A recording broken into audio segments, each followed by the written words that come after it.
Hai, balik lagi di Biologi Vibe dan kita akan bahas Otologi M tahun 2010. Jadi silakan untuk teman-teman yang ingin mengerjakan soalnya terlebih dahulu bisa di-pause dan nanti kita akan bahas bareng-bareng. Oke, kita akan mulai dari soal nomor 56.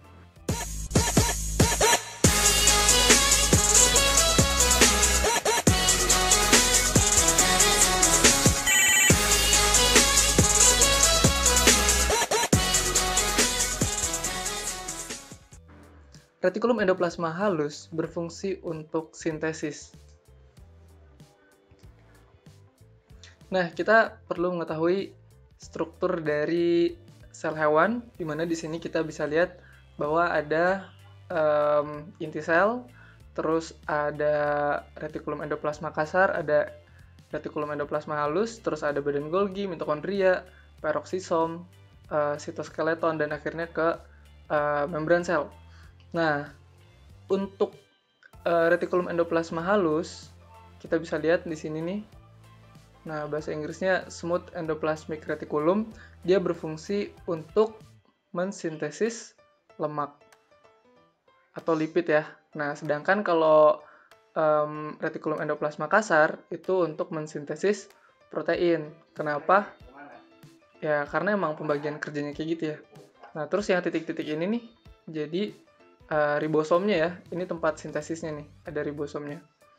Kayak gitu. Sedangkan kalau di retikulum endoplasma halus dia nggak ada. Oke, jadi jawabannya adalah yang B.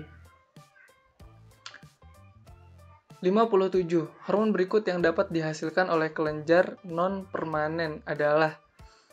Nah, kita perlu mengetahui dari sini ya, bahwa ada kata kelenjar non-permanen. Nah, kelenjar non-permanen itu maksudnya adalah kelenjar yang tidak selamanya ada gitu ya.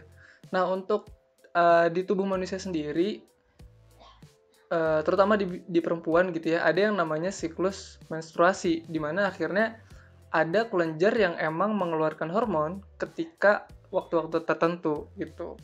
Nah, namanya kalau kita lihat di sini adalah corpus luteum ya.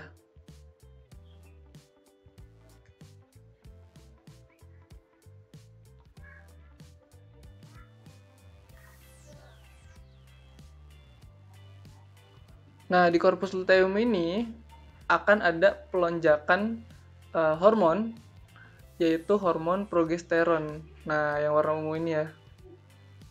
Gitu. Dan ini akan membuat dinding rahimnya tuh jadi menebal kayak gitu ya. Nah, ketika misalnya progesteronnya udah turun gitu ya, akhirnya meluruh. Nah, berarti dari sini kita bisa tahu bahwa jawaban yang paling tepat adalah yang D. Gitu. Oke, lanjut ke soal nomor 58. Buah sejati berasal dari pertumbuhan dan perkembangan. Buah sejati itu berarti buah yang berasal dari bakal buah atau bakal biji gitu ya.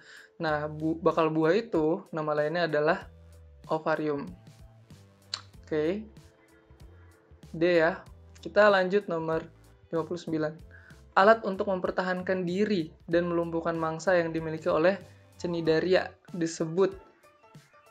Nah, Cnidaria itu hewan laut ya, yang dia itu bentuknya tuh sederhana gitu ya. Nah, dia itu akhirnya di bagian tubuhnya punya sel-sel yang bisa menyerang mangsa gitu ya. Namanya adalah nematosis. Nah, ini nematosis. Jadi nematosis ini nanti dia bakal mengeluarkan semacam jangkar gitu ya, jangkar yang ada talinya, dan ketika dia menyerang nanti mangsanya tuh bakal keracunan kayak gitu ya. Mungkin kalau manusia yang megang ya dia bakal kejang-kejang mungkin ya kalau racunnya cukup berbahaya gitu. Tapi ada juga yang bikin geli itu ada, jadi kayak menyentuh sedikit aja. Oke gitu, jadi jawabannya adalah yang B. Oke ya. 60. Struktur pembentukan gamet pada tumbuhan paku terdapat pada bagian. Nah, dari sini kita bisa lihat bahwa pembentukan gamet, ini gamet ya. Ini gamet. ini gamet, ini gamet. Ini dibentuknya oleh protalus atau protalium.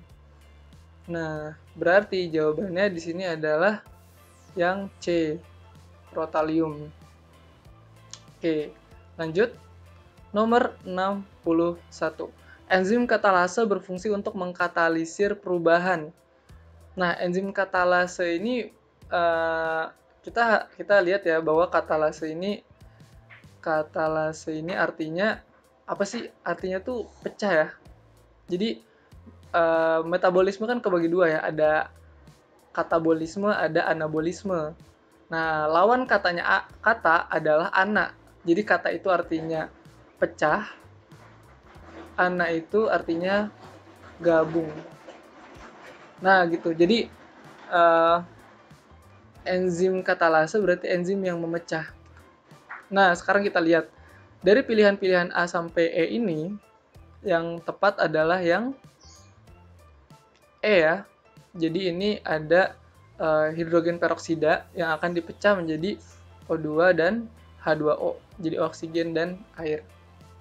Oke, jawabannya E. Lanjut ke soal nomor 62. Proses berikut berhubungan dengan peningkatan laju pernapasan, kecuali. Nah, kalau kita lihat di sini, kita harus tahu dulu prosesnya ya. Nah, di sini ada proses pernapasan dari tubuh manusia gitu ya, di mana manusia itu menyerap oksigen, menghirup oksigen gitu ya. Terus abis itu masuk ke dalam tubuh, ada proses metabolisme sel, akhirnya menghasilkan CO2. Nah, CO2 ini masuk ke dalam sel darah merah, terus CO2 ini akhirnya menjadi H2CO3. H2CO3 akhirnya berubah jadi HCO3- dan H+. Gitu. Akhirnya H+-nya berikatan dengan hemoglobin, sedangkan HCO3-nya keluar ke plasma darah gitu. Terus akhirnya bergerak ke dalam saluran darah gitu ya, ke vena. Terus ketika udah nyampe di dekat dinding alveolus, akhirnya si HCO3 akan masuk lagi bersama dengan H+ yang akhirnya bergabung menjadi H2CO3. H2CO3 melepaskan H2O jadi CO2. CO2-nya akhirnya keluar ke alveolus. Nah, sekarang pertanyaannya adalah ketika ada peningkatan laju pernafasan, apa yang terjadi dan apa yang tidak terjadi gitu ya. Nah, analoginya misalnya ada orang, dia itu lari gitu ya, dia itu lari. Nah, ketika dia berlari, berarti kan ada peningkatan aktivitas, ya kan? Nah, ketika ada peningkatan aktivitas, akhirnya biasanya orang lari tuh nafasnya jadi tersengal-sengal kan? Nah, karena dia mencoba untuk bernafas gitu, untuk mengambil oksigen lebih banyak kayak gitu. Nah, jadi aktivitas otot tuh betul. Kedua, ketika aktivitas otot itu terjadi, maka akan ada metabolisme yang semakin tinggi gitu ya. Dengan kata lain, CO2-nya meningkat. CO2 meningkat akhirnya membuat si oksigennya harus dicari lebih banyak gitu ya. Nah, terus CO2 yang meningkat juga akan menghasilkan HCO3 yang lebih banyak. Nah, gitu ya. Jadi ini juga lebih banyak.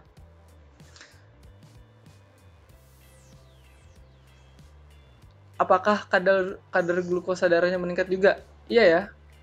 Nah, ini akan berhubungan juga dengan tadi ya, aktivitas tubuh. Terus yang terakhir, apakah ada peningkatan pH darah? Salah ya. Karena ketika ada CO2 dan HCO3- ini sifatnya asam. Nah, namanya asam itu berarti dia pH-nya harusnya turun kayak gitu. Jadi jawaban yang paling tepat adalah yang B. Oke, gitu ya. Lanjut ke soal nomor 63. Pada tumbuhan berbiji tertutup, fase gametofit jantan berupa. Nah, ini kayak struktur anatomi tumbuhan gitu ya. Kita tahu bahwa yang namanya bijinya tertutup berarti dia apa? A. Angiospermae. Nah, sedangkan kalau biji terbuka dia Gymnospermae. Gymnospermae.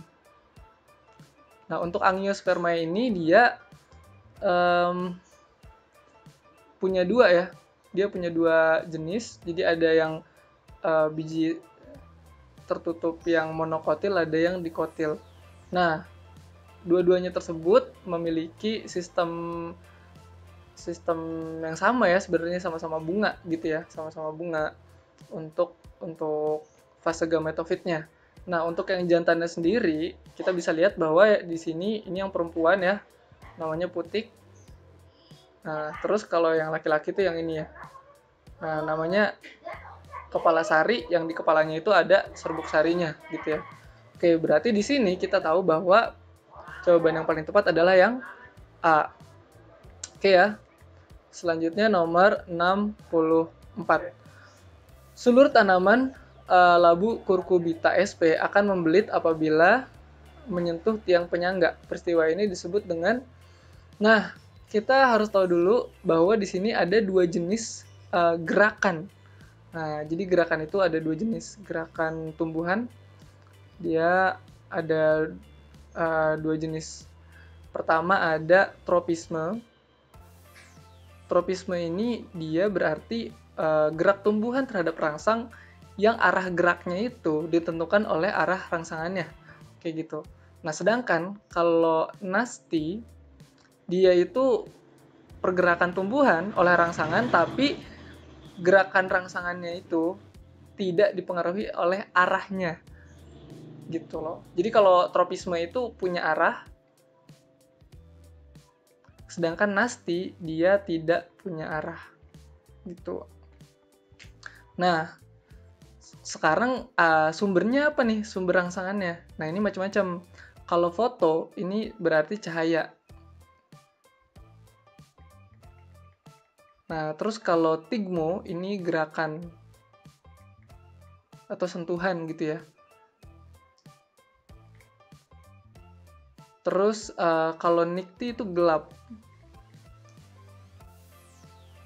Nah, sekarang kita lihat aja kalau fototropisme berarti gerakan tumbuhan karena cahaya yang dia bergerak ke arah cahaya tersebut gitu kan. Nah, terus kalau tigmotropisme berarti ada sentuhan yang arah geraknya itu berdasarkan sentuhannya gitu. Terus kalau fotonasti berarti dia ada gerakan cahaya dari tumbuhan tersebut, tapi tumbuhan itu bergerak bukan berdasarkan arah datangnya cahaya gitu ya. Cuman ketika dia ada cahaya, dia terbuka misalnya atau tertutup gitu. Nah, sekarang kita lihat di sini sulur tanaman labu Cucurbita akan membelit apabila menyentuh tiang penyangga. Oke, peristiwa ini disebut, kan berarti di sini ada tiang, gitu ya. Anggap ini tiang. Di sini ada tanaman labu gitu ya. Nah, tanaman labu ini dia akan ngikutin si sentuhan dari tiangnya gitu ya. Nah, dengan kata lain, ketika dia dapat sentuhan dari tiangnya ini, maka dia itu disebutnya sebagai tropisme karena ngikutin arahnya kan. Arahnya sama-sama ke atas kayak gitu. Oke, berarti di sini jawabannya adalah yang B ya, tigmotropisme. Nah, contoh kalau misalnya tigmonasti. Tigmonasti itu berarti dia dapat sentuhan tapi nggak sesuai dengan arahnya. Contohnya apa? Contohnya putri malu. Putri malu kan dia daunnya kebuka dan ketutup. Nah, kebuka dan ketutupnya putri malu itu ditentukan oleh rangsangan. Rangsangannya dari atas, dari bawah, dari kanan, dari kiri itu nggak ngaruh gitu. Tapi yang jelas ketika disentuh dia akan terbuka, dia bakal tertutup kayak gitu. Oke, gitu ya. Jadi jawabannya yang B. Selanjutnya 65. Jika ekosistem air tawar tercemar oleh bahan insektisida dari wilayah pertanian di sekitarnya, maka kadar terbesar bahan pencemar terdapat pada. Nah, kita perlu tahu ya bahwa yang namanya zat pencemar ini dia tidak bisa diolah atau dicerna oleh makhluk hidup gitu ya. Insektisida nih nggak bisa dicerna. Akhirnya apa? Akhirnya ketika dimakan oleh makhluk hidup tersebut, dia bakal mengendap kayak gitu. Nah, hal ini akan membuat insektisida ini akan terus berendap sampai ke akhir rantai makhluk hidup gitu ya. Jadi kalau seandainya ada fito dimakan sama zooplankton, fitoplankton dimakan zooplankton, dimakan ikan kecil gitu ya. Terus abis itu dimakan ikan besar, akhirnya si zat pencemar ini, insektisida ini akan berhenti di di ikan yang paling besar kayak gitu. Karena semuanya bakal bertumpuk dan mengendap gitu ya. Nah, berarti dengan kata lain dari pilihan A sampai E ini, maka insektisida ini akan mengendap di ikan karnivor gitu ya, ikan yang paling besar kayak gitu. Jawabannya adalah yang D. Oke, lanjut. Soal nomor 66. Plasmid TI yang dibawa oleh Agrobacterium tumefaciens digunakan untuk memasukkan gen, ini gen ya, gen ke dalam. Nah, jadi bakteri tersebut dia punya plasmid gitu ya, atau kode genetik yang mana ini isinya macam-macam gitu ya. Nah, pembagian ini sebenarnya berdasarkan pada tujuan dari pembentukan si gen ini gitu ya. Nanti ketika diekspresikan oleh si makhluk hidup ini apa sih? Nah, pertanyaannya kan makhluk hidupnya apa gitu ya. Nah, mungkin kalau misalnya teman-teman nggak hafal, nggak suka ngehafalin, kita bisa ngecek dari nama bakterinya gitu ya. Ini ada kata agro nih. Agro ini berarti pertanian gitu ya. Agriculture gitu kan. Nah, cuman setelah kita cek gitu ya, bahwa ternyata emang benar. Jadi plasmid TI ini dia bakal mempengaruhi tumbuhan. Jadi diinjeksi ke tumbuhan sehingga dia tuh akan ada tumor. Nah, ini ada tumor nih. Jadi tumbuhan tuh bisa tumor juga. Dan di dalamnya nih bakal menghasilkan hormon-hormon tertentu sesuai dengan tujuannya. Jadi ini kayak rekayasa genetik, dibikin tumbuhan itu dibikin tumor, dan akhirnya nanti tumornya diambil gitu. Kayak gitu ya. Nah, dengan kata lain dari pilihan A sampai E, maka pilihan yang paling tepat adalah yang B. Gitu ya. Oke, jadi dimasukkan ke tumbuhan. Lanjut, nomor 67. Ledakan pertumbuhan tanaman air dapat menyebabkan matinya hewan air. Karena, nah, kita tahu kalau seandainya ada ledakan, berarti tumbuhan tanaman air ini bakal akan sangat banyak di bagian badan air gitu ya, baik itu di atas ataupun di dalam air ya. Dan ketika ada di atas, itu dia bakal menutupi si permukaannya gitu ya, bakal menutupi permukaan air gitu ya. Akhirnya apa? Akhirnya nggak ada sirkulasi yang baik di dalam airnya gitu ya. Nah, akhirnya apa? Akhirnya ikan-ikan ini bakal kekurangan oksigen gitu. Apalagi ketika tanaman-tanaman ini nantinya lama-kelamaan dia bakal mati kan. Dan harus terdekomposisi di dalam air gitu ya. Ini juga butuh oksigen gitu. Makanya akhirnya oksigen yang ada di dalam badan air ini dia bakal sangat-sangat turun drastis. Akhirnya apa? Ya udah, akhirnya ikannya bakal mati. Nah, dengan kata lain, maka dari sini, dari pilihan A sampai E ini, kita bisa tahu bahwa ikan itu mati karena kekurangan oksigen, yang mana sebenarnya oksigen itu dibutuhkan saat proses dekomposisi dari tanaman air. Kayak gitu ya. Nah, berarti jawabannya adalah yang C. Oke, selanjutnya nomor 68. Perkembangan sporongium tanaman lumut terjadi pada gametofit, sebab sporofit tanaman lumut tidak dapat hidup bebas. Nah, kita perlu tahu dulu siklus dari tanaman lumut. Nah, di sini kira-kira bentuk siklus hidupnya gitu ya. Dan coba kita perhatiin masing-masing dari bagian-bagiannya. Pertama, perkembangan sporongium tanaman lumut terjadi pada gametofit. Nah, kita harus tahu dulu, gametofit itu berarti dia yang ini ya, gametofit. Nah, ini gametofit. Terus di sini ada male, ada female, gitu ya. Sekarang pernyataan pertama adalah perkembangan sporongium tanaman lumut terjadi pada gametofit. Nah, kita lihat dari gametofit ini akhirnya muncul ada pucuknya nih, ada pucuknya. Ada kepala anteridial, ada kepala arkegonial, yang mana nanti di sini akan kawin dan akhirnya muncul zigot gitu ya. Dari zigot akhirnya jadi sporofit. Nah, sporofit ini sporangium maksudnya ya. Sporangium. Nah, jadi sporangium ini bakal tumbuh di atas tanaman gametofit. Nih, yang ini kan gametofit. Gitu ya. Berarti jawaban yang ini benar nih. Perkembangan sporangium itu terjadi pada gametofit, pada tanaman gametofit gitu ya. Bukan pada fase gametofit. Ini beda ya. Nah, sebab sporofit tanaman lumut tidak dapat hidup bebas. Ini benar ya, karena dia bakal ada di atasnya gitu ya. Jadi dia nggak bisa kemana-mana nih gitu. Sporanya bisa gitu ya, sedangkan si sporofit tanamannya dia nggak bisa nih, dia bakal ada di atasnya gitu. Oke, ini juga benar-benar berhubungan. Jadi jawabannya A. Oke, gitu ya. Selanjutnya, 69. Perkembangan vegetatif akan menghasilkan keanekaragaman hayati yang tinggi. Sebab perkembangan vegetatif dapat mempertahankan sifat-sifat induknya. Oke, kita harus tahu dulu bahwa perkembangan itu kebagi menjadi 2.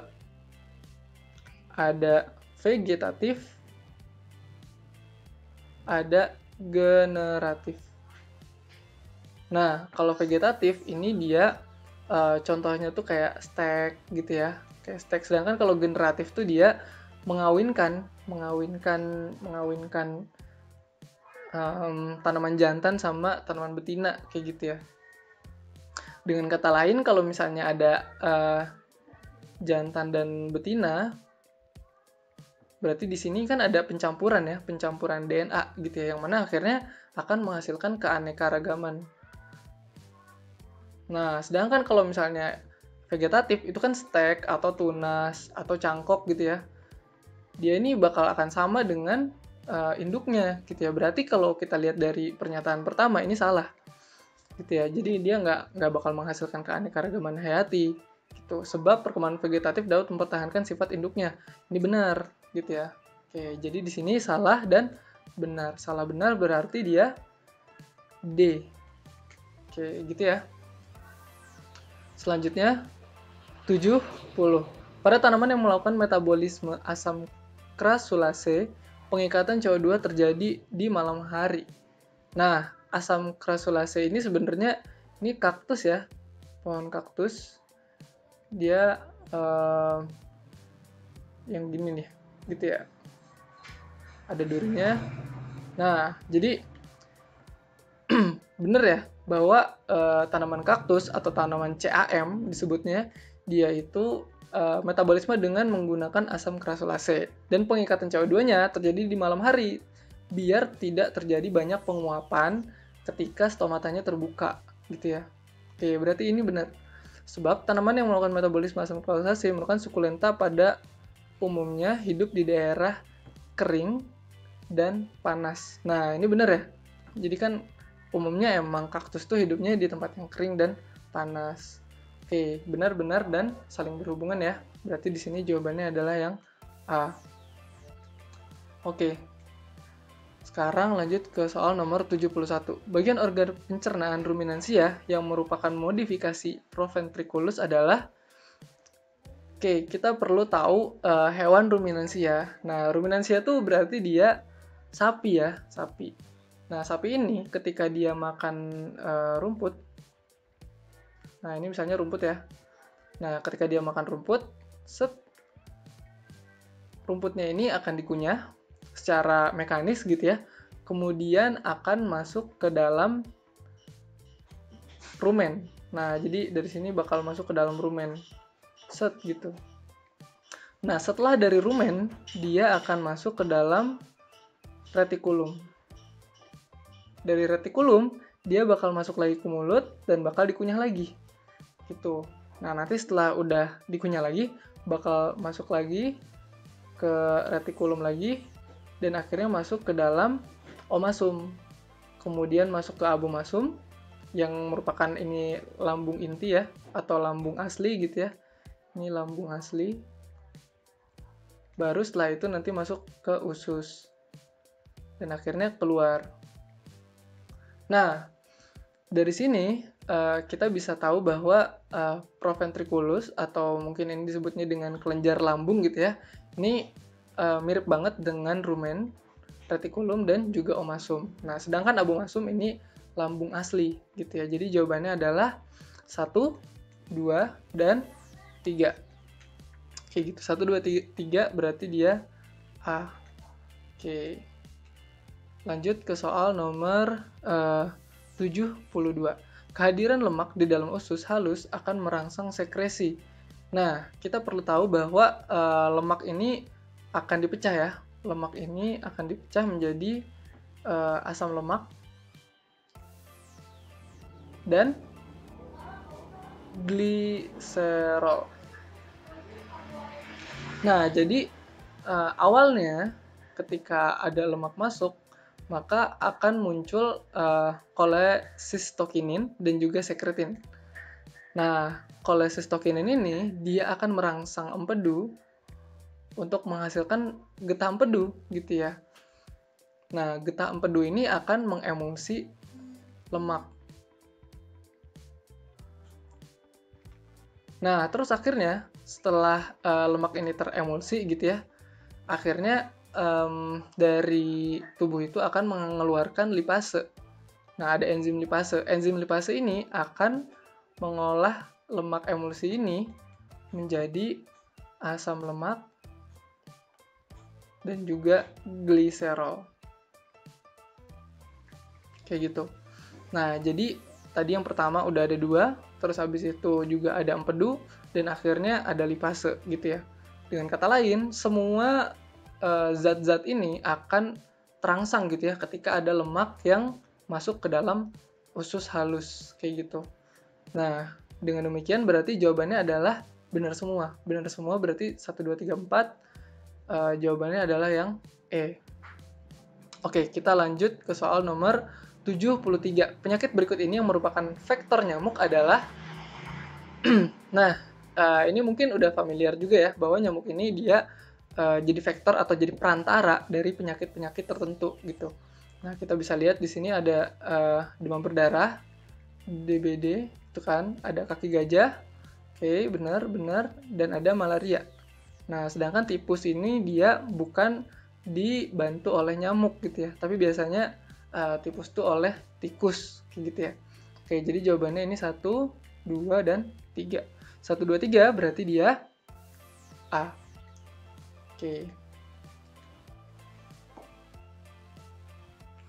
Lanjut ke soal nomor 74.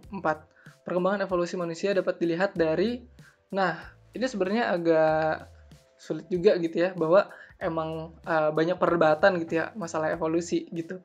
Nah, cuman kalau dari hasil riset dan pencarian, kita tahu bahwa manusia itu emang secara teori dia itu berasal dari monyet gitu ya. Nah, dengan kata lain, kalau seandainya benar demikian, maka kita emang secara bentuk tubuh itu banyak banget yang berubah gitu ya. Pertama dari postur tubuhnya, betul. Terus dari dagu dan rahang juga ini betul ya. Karena dulu manusia itu ketika mungkin masih bentuknya seperti monyet gitu ya, dia itu sering memakan makanan yang keras gitu ya. Nah, sedangkan ketika udah berhasil memasak makanan atau mengolah makanan dengan baik, akhirnya mulutnya jadi jauh lebih kecil gitu.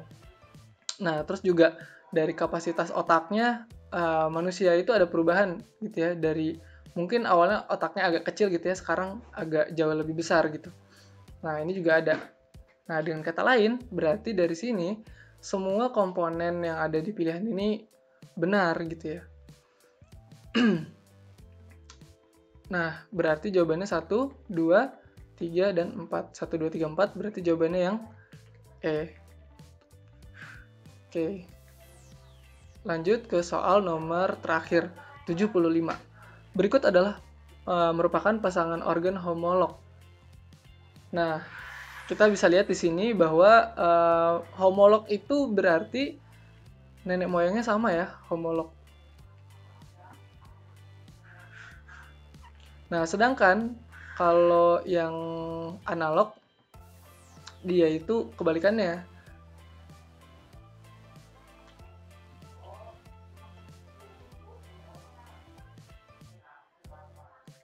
Nah, kalau kita lihat dari sini, dari pilihan-pilihan ini, kita tahu bahwa ada hewan-hewan yang dari sisi bentuknya tuh memang beda gitu ya, tapi punya kemiripan gitu ya. Dan secara garis keturunan tuh mirip gitu ya. Nah, kita bisa lihat di sini dari pilihan-pilihannya bahwa kupu-kupu sama burung ini dia beda ya, beda jauh gitu. Kupu-kupu sama manusia juga ini beda jauh gitu. Karena kupu-kupu tuh masuknya serangga gitu ya. Tuh. Nah, untuk pilihan 1 dan 3 ini kita bisa lihat bahwa sayap burung dan tangan manusia ini punya kesamaan gitu ya. Dari segi rangkanya sama gitu. Cuma bedanya kalau burung jari-jarinya lebih panjang dan akhirnya jadi sayap kayak gitu ya. Nah, terus untuk yang 3, jadi kaki depan buaya itu mirip dengan sirip ikan paus gitu ya. Karena sirip ikan paus juga itu bentuk rangkanya ternyata punya kemiripan kayak gitu. Jadi bedanya adalah kalau sirip ikan paus tuh nempel semua dan akhirnya jadi buat berenang gitu ya. Nah, sedangkan kalau kaki depan buaya selain bisa digunakan untuk mengayuh badannya, bisa juga untuk berjalan. Oke, nah berarti di sini ada 1 dan juga 3 gitu ya. Nah, 1, 3 berarti dia adalah yang B ya, B. Oke, beres. Oke, thanks for watching. Bisa di like dan subscribe buat ngedukung channel ini. Bye.